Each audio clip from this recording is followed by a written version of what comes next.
otro episodio. Estamos aquí acompañados de una tarde lluviosa y con la presencia de una gran profesional que admiro montones, la conocí en redes sociales y me encanta cómo trabaja el tema de la salud mental, la doctora Agustina Seiger. Muchas gracias, Dani, gracias por invitarme. Gracias por venir, por dedicar este espacio. Realmente estás aquí porque me interesa muchísimo conocer tu perspectiva, la manera en cómo trabajas todo el tema de la salud mental, en acompañamiento también con todo lo que tiene que ver imagen corporal, no sé, el tema de la dismorfia corporal, ¿cómo lo has visto en consulta? ¿Es frecuente? Sí, es muy contemporáneo, ¿no? Porque tiene mucho que ver también con el manejo de las redes sociales y la expectativa de lo que yo veo en las redes sociales. Entonces, las personas que padecen la dismorfia corporal, que es un trastorno psicopatológico que tiene que ver con, viste, esos rasgos desproporcionados del cuerpo que, por ejemplo, me veo en el espejo, pero que en realidad cuando lo trato de cotejar con otra persona me dice, no, Dani, me parece que no, que nada que ver. Ajá. Y uno se obsesiona con un aspecto, con una forma de su cuerpo, que lo que hace es transformarlo, desrealizarlo en una imagen totalmente desrealizada y que lleva a veces casos en que la gente se encierra en su casa y no sale o no se integra socialmente por esta cuestión de la dismorfia corporal. Claro, y es que yo creo que todos tenemos como cierta manera de vernos. Yo sé que vos me ves diferente a como yo me veo al espejo, pero ¿hasta qué punto eso ya se vuelve una obsesión? Yo he visto que hasta llegan a consulta y me llevan la foto de alguien y yo quiero tener este abdomen, yo quiero verme así porque, o a veces incluso me dicen que se ven más grandes de como realmente son, pero un porcentaje bastante grande que yo digo, tal vez ahí es importante trabajar la parte de terapia, de imagen corporal. ¿Cómo empezás a trabajarlo con un paciente? ¿Cuáles son las herramientas? Bueno, en principio me parece que hay que definir qué es la imagen, ¿no? La imagen corporal en realidad es una imagen inconsciente que uno tiene del propio cuerpo. El cuerpo está como atravesado por emociones. Esas emociones hacen que yo vea mi cuerpo de determinada manera. Entonces hay una imagen corporal y una imagen visual del cuerpo. La imagen corporal además puede ser una imagen real, una imagen simbólica o una imagen imaginaria, valga la redundancia, que es la que hace la imagen inconsciente del cuerpo. ¿Por qué imaginaria? Porque toda imagen se construye a través de una imagen especular con otra persona. Entonces la mirada del otro viene como a reflejar un poco con todas esas expectativas cómo va a estar definida para mí mismo mi propia imagen corporal. Por eso se dice que es una imagen inconsciente del cuerpo que viene atravesada por emociones y obviamente no sin la mirada de un otro, que es el que me proporciona el espejo, la referencia. Exactamente. Entiendo. Y eso hoy en día se ve un montón, sobre todo en las redes sociales, en Instagram, gente que, o sea, con este fenómeno de los filtros, por ejemplo, que la gente en realidad es una imagen deformada, incluso de la imagen real de lo que uno es, y el otro, por esta cuestión imaginaria, piensa que o esa forma de ser o esa apariencia física me va a dar algo que el otro lo vende como exitoso, pero que en realidad es exitoso a través de los ojos de otro. Claro, claro. Sí, yo he visto, bueno, en redes sociales el tema de los filtros y también a nivel, por ejemplo, de estas actrices o influenciadoras de Hollywood que tienen el cuerpo es completamente desproporcional a cómo se ve una persona real y están vendiendo ese cuerpo, digamos, esa imagen como el éxito, pero a nivel de salud, ¿verdad? Que así se ve un cuerpo saludable, así es un cuerpo trabajado, y la realidad es que no. Lo que pasa es que debe ser difícil llegarle a un paciente y tratar de que entienda que eso es completamente un imaginario. Eso, no sé si la pregunta será correcta, pero ¿qué tanto tiempo puede estar una persona en recuperación de un trastorno como dismorfia corporal? En primera medida, la dismorfia corporal no es un trastorno de alimentación. Quiero aclarar eso, porque tiene más que ver con un trastorno más obsesivo-compulsivo, es decir, me obsesiono con una parte de mi cuerpo o con toda la imagen general de mi cuerpo y obsesivamente trato o de modificarlo lo vemos en el caso de las personas que van al gimnasio y que nunca es suficiente el músculo ni nunca es suficiente el peso, o paso por 50 millones de cirugías estéticas y nunca se llega al resultado. O sea, hay casos, hay ¿cómo se llama la princesa, la española? Sí, la esposa de Felipe. Sí, que tiene como la cara deforme. Leticia. No. Leticia es muy bonita. Sí, pero está muy delgada. Ella también tiene. Sí, pero eso sí es un trastorno. Exacto, sí, eso es un trastorno. No sé cuál es la española. Es una señora muy mayor.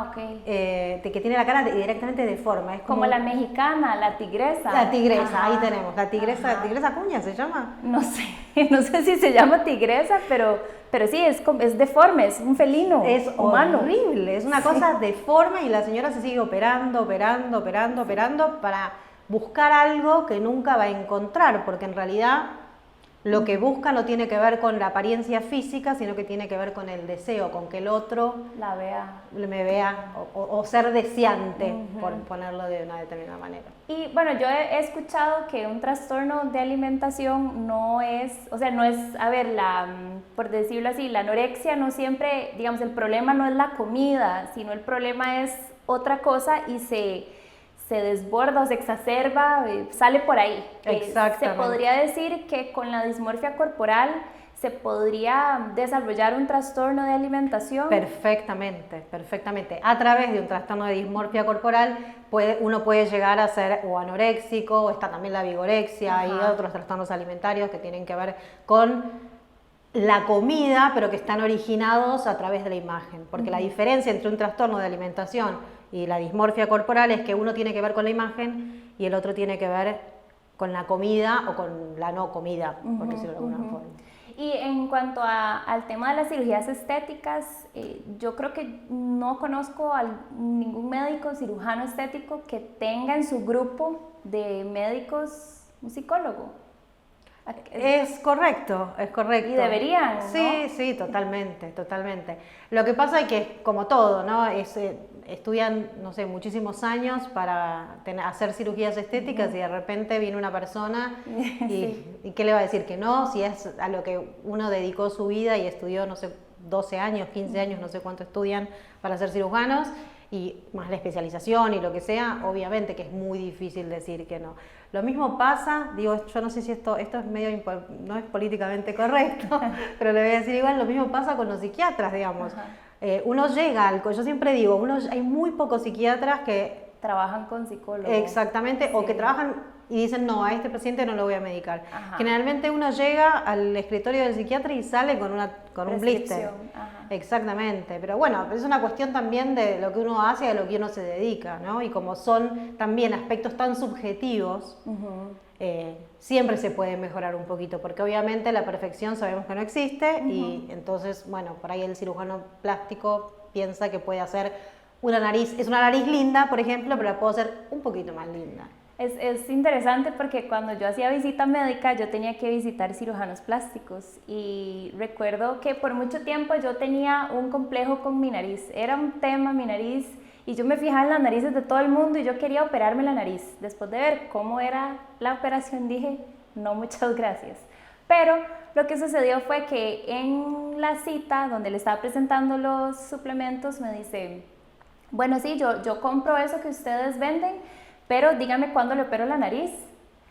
Y eso fue hace 2 años, que yo ya con 29, 30, yo estaba muy confiada en mí misma y dije, nada más me reí y le dije, no doctor, lo hacemos por canje, yo le hago un plan de pérdida de peso, ¿verdad? Porque en ese momento fue lo que se me ocurrió y yo recuerdo que salí de la cita y le comenté a mi esposo y él, ¿verdad? Todo bravo, no le hagas caso, nada que ver, y yo dije, si me hubiera dicho eso hace 10 años, muy probablemente yo me hubiera operado la nariz.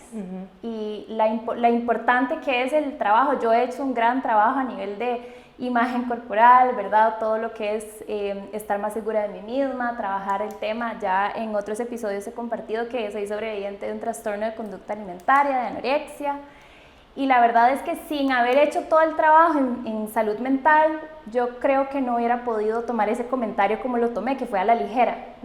Y qué importante porque yo sé que él estaba haciendo su trabajo, ¿verdad? Él lo que quería era también vender. pero a cualquier otra persona, sobre todo una mujer vulnerable, a sus 20, donde todo el tema de la belleza, estamos bombardeadas de que tenemos que vernos siempre perfectas, ahí ya agarró a alguien que va a pagar, endeudarse para una cirugía estética. Sí, el tema con la juventud, qué bueno que lo traigas porque me parece importante en esto de la dismorfia corporal. El problema con la juventud es que el adolescente o la mujer joven o el adulto joven o el joven, Ajá.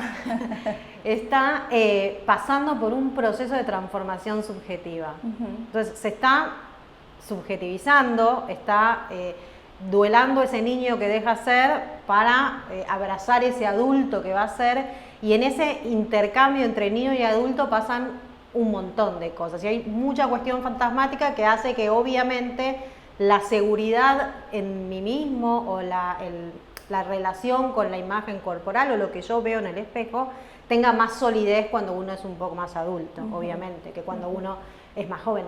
Por eso, ¿no? Y el peligro de las redes sociales a veces en adolescentes, ¿no? Claro. Esta cuestión de que como la imagen no está totalmente solidificada, tambalea con estas cuestiones que veo de otros perfiles que ni siquiera son reales, como vos mencionabas.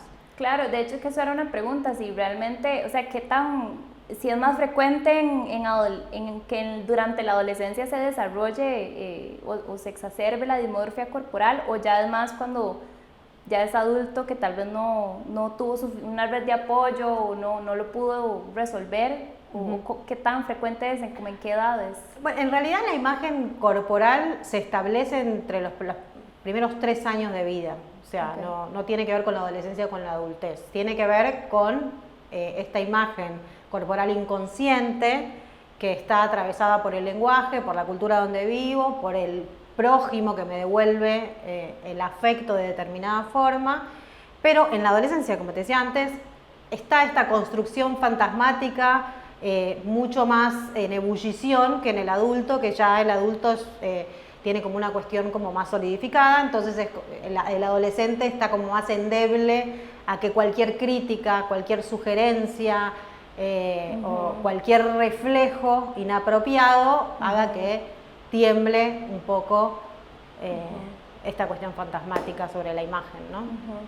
Y en tu consulta ves una gran cantidad de casos de este tipo, la mayoría tienen algún tipo como de dismorfia corporal o...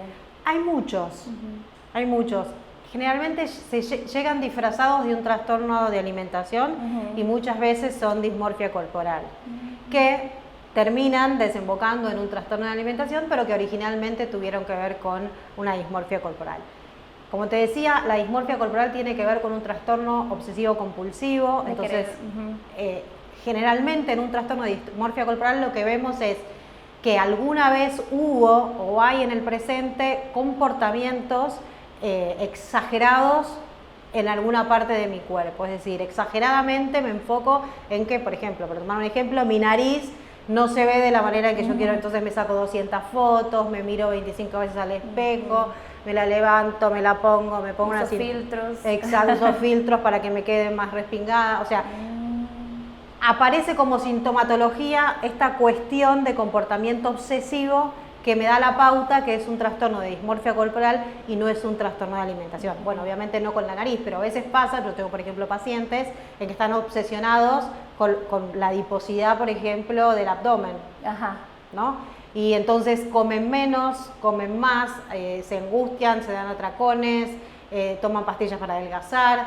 Tratamientos de tratamientos de 250 millones de cosas que andan dando vuelta por el mercado y no necesariamente, digamos, tiene que ver con un trastorno alimentario, sino con una cuestión de dismorfia corporal. De hecho, yo tengo un paciente que hace poco me estaba comentando que él siempre me decía, es que yo soy muy pequeño, y yo decía, yo no lo veo pequeño. Eso es dismorfia corporal. Total, de hecho que ya empezó a ir a terapia y me sentí tan aliviada porque es difícil para mí decirle a un paciente, mira, yo creo que necesitas terapia porque a veces se ofenden. Entonces, en la primera cita yo siempre les digo, yo trabajo de manera interdisciplinaria, Entonces no te asustes si de repente te digo que podrías considerar o podríamos considerar trabajar con un psicólogo, psicóloga, ¿verdad?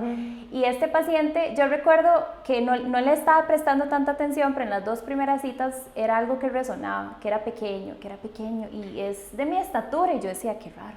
Ese es el mayor indicador de la dismorfia corporal. Siempre hay una parte del cuerpo que se hace referencia que es muy pequeña, y no necesariamente, digamos, o sea, pues es la nariz o es la altura, puede ser la cabeza. Sí, puede ser cualquier parte del cuerpo. Esta segmentación corporal de pequeñez, ese es el indicador que es una dismorfia corporal. Claro. Totalmente. Qué bien que lo identificaste. De hecho que él, por otras cuestiones, pues en ese momento yo decía, qué raro que lo repita tanto, pero en otras cuestiones estábamos hablando y yo le recomendé terapia porque por el estilo de vida que vive y un tema ahí, ¿verdad? Con la pareja y todo, entonces me hizo caso, ¿verdad? Entonces en la última sesión me comentó que él se dio cuenta que necesitaba terapia porque cuando estaba hablando con alguien, estaban comentando que eran del mismo tamaño y que la otra persona le decía, no, usted es más grande, y él, no, jamás, yo no soy más grande que usted.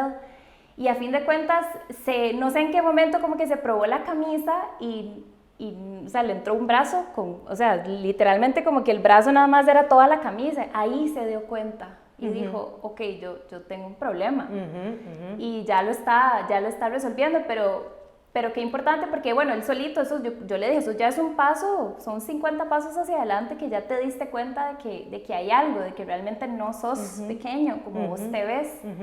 Y no sé, como yo creo que llegará el punto en donde él se logre ver, tal vez, no como lo vemos los demás, porque yo sé que hay una diferencia, pero ya salirse de ese trastorno. Sí, claro, por supuesto que se puede, por supuesto, mucha terapia, muchas horas de sentarse en el sillón del analista. Sí, hay que dedicarle tiempo. Hay que dedicarle tiempo, sí, y sí, pero sí se puede. Y en estos casos, no sé si es recomendable ahora con el tema de las redes, si el paciente tiene redes sociales, es recomendable que las cierre por un tiempo, que cierre algunas cuentas, que debe seguir estas cuentas que bombardean, no sé, con imágenes de celebridades, de modelos, que constantemente lo bombardean a uno se mete al feed de Instagram y yo creo que lo que sale son imágenes diferentes. El tema es que, sí, pero el tema es que lo que se recomienda es que uno se enfoque en uno, o sea, cerrar las redes sociales o cerrar determinados perfiles es poner el enfoque afuera, y el enfoque tiene que estar puesto adentro, en dudar de mí mismo y en cuestionarme y preguntarme todas estas cosas que yo doy por sentado y que creo que son reales, cuando la realidad es una cuestión especular, como veníamos diciendo, todo lo que tiene que ver con lo imaginario y con el cuerpo. Y la cosa no tiene que estar nunca puesta afuera, la mirada tiene que estar puesta adentro para poder pensarse en ese sillón del analista de forma distinta y encontrar cuáles son estas causas que generalmente son inconscientes, de por qué me veo de determinada forma o por qué soy pequeño, por qué me veo pequeño, ¿de dónde viene? Exacto. Eso te lo pregunto porque tengo algunas pacientes y ahora ya hablando con vos ya es algo que yo digo, podría ser un indicador porque siempre en algún momento de sus crisis me dicen, no, voy a cerrar redes sociales, es que cerré las redes porque no soporto ver a estas modelos, no soporto. Y están como siempre hablando de los cuerpos de otras y como ellas no son así, como eso les afecta la alimentación, hace que se obsesionen más con el ejercicio, entonces por ahí podría ser como que tal vez tienen un tema de dismorfia corporal que deberían trabajar. Pero fíjate vos, la aceptación del propio cuerpo o la aceptación de que algo nos falta, que no somos perfectos, no está puesta en uno en estos casos que me estás contando. O sea, tengo la ilusión de que porque cierro un perfil de Instagram, de repente me voy a sentir mejor conmigo misma. Y puedo cerrar todo Instagram, puedo hablar con Zuckerberg y decirle que cierre Facebook e Instagram, y sin embargo, está dentro mío, no tiene que ver con el perfil. Porque huyen externo. también de terapia, o sea, no van a terapia y nada más lo que optan es por cerrar los medios de comunicación. Es más fácil cerrar los medios de comunicación que Claro. sentarse a pensar en uno mismo. Exactamente. Y en lo que nos duele, Ajá. porque esas cosas nos duelen. Claro, sí, de hecho que el tema de la terapia para mí es interesantísimo porque yo creo que uno siempre, a mí lo que me dicen algunas personas es, o algunos conocidos, es que uno entra por una cosa y no me gusta porque salgo con un montón de problemas. Y Por yo suerte. sí, yo digo, es como abrir una caja de Pandora, pero Totalmente. es hasta hacerlo uno descubre lo maravilloso que es uno en realidad y todo lo que uno tiene que resolver, pero Absolutamente. creo que el primer paso es el más difícil, ¿verdad? Como sacar la cita y uno llegar y bueno, yo vengo con este problemita chiquitito nada más y resuélvame solo esto y a fin de cuentas el que resuelve es uno, no el terapeuta. Sí, y tener la humildad de a veces levantar la mano y decir esto solo no lo estoy pudiendo ver o no estoy pudiendo llegar a este lugar y realmente necesito de otro que me ayude, que me conduzca a ver otra cosa distinta de lo que me pasa. Sí, claro, y es que en temas también de dismorfia corporal y alimentación es interesante porque si el paciente no lo identifica, ¿verdad? No lo trabaja, siempre, no importa cuántas dietas haga, y son esos pacientes tal vez que vienen con 17 expedientes de todas las dietas que hicieron, pero no llegan al objetivo final, y a fin de cuentas, uno como nutricionista no puede hacer nada. Yo he tenido pacientes así que yo digo, no hay nada que hacerle, yo no puedo, y vienen a la cita, yo veo que hacen el plan, veo que hacen ejercicio, veo los resultados, pero cuando yo veo que empiezo como a topar contra una pared, ahí es cuando yo les digo, bueno, yo creo que es importante tal vez trabajar terapia, y he tenido que cerrar procesos de nutrición hasta que el paciente se resuelva, porque si no, entonces siento que no avanzamos, ¿verdad? Y eso yo creo que es importante, lograr identificar en qué momento el paciente necesita terapia. ¿Y vos qué crees? ¿Que hay más procesos de los que ves en tu consulta? ¿Que son más de dismorfia corporal o ves más trastornos de alimentación? De dismorfia. De dismorfia. Ahora que hablo con vos de dismorfia, sí, claro, porque yo misma estaba cegada y pensaba, eso es un trastorno, pero ahora hablando con vos me has abierto los ojos, o sea, es increíble como uno también se encasilla, ¿verdad? Y uno tiene tal vez pacientes que tienen algunas conductas medio extrañas, que solo 4 carbohidratos al día para lograr tener un abdomen plano. Y yo digo, qué raro, y yo veo a la paciente y digo, tiene un abdomen plano, ¿qué será que está pasando? Es que el foco es ese, cuando el foco está en el abdomen o en alguna parte del cuerpo o en la pequeñez de todo el cuerpo, como me estabas diciendo antes, eso es dismorfia corporal. Claro. Cuando el foco está en la comida, eso es un trastorno alimentario. Es un trastorno. Sí, es interesante porque también cuando se enfocan en una parte del cuerpo, curiosamente, eso no cambia. Yo siempre les digo, hay algo que es la genética. Yo siempre abro con eso. Yo siempre les digo, la genética yo no la puedo cambiar. Yo puedo cambiar los hábitos, puedo cambiar, tal vez acelerar la oxidación de las grasas con mis recomendaciones, pero yo no te puedo generar eso que vos querés, que a veces me dicen, es que yo quiero los brazos como súper tonificados, que se marque todo, que se marquen los brazos, y es ese tema, enfocados en una parte del cuerpo. Eso me parece un aporte muy interesante que yo creo que a cualquier colega en consulta, ya sea que esté especializado en trastornos de alimentación o no, que le llegue un paciente así, uno es una señal de alarma de, ok, necesito consultar con un especialista en psicología para que me ayude. Sí, porque además no es el cuerpo, y no es ni esa parte del cuerpo, ni es la imagen, no tiene que ver con eso. Tiene que ver con, podríamos ponerlo románticamente, con el desamor, pero no tiene que ver con el cuerpo. ¿Y en qué casos, digamos, la pregunta, a ver si la logro formular bien, es recomendable o en qué momento el paciente necesita medicarse? O sea, ¿en qué...? Bueno, a ver, como todo tratamiento de un TOC, o sea, de un obsesivo compulsivo, en mi caso particular, en mi consulta, recurro a la medicación, que a veces es necesaria porque ayuda mucho, cuando la sintomatología le impide al paciente realizar la vida diaria.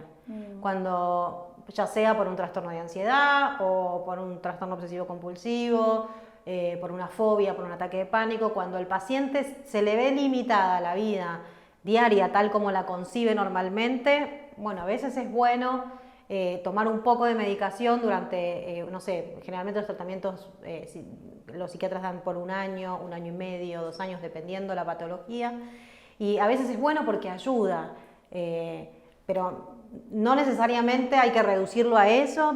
Creo que se puede trabajar en análisis muchísimo, pero bueno, cada caso es particular y cada proceso subjetivo es totalmente diferente y cada imagen corporal inconsciente es única e irrepetible.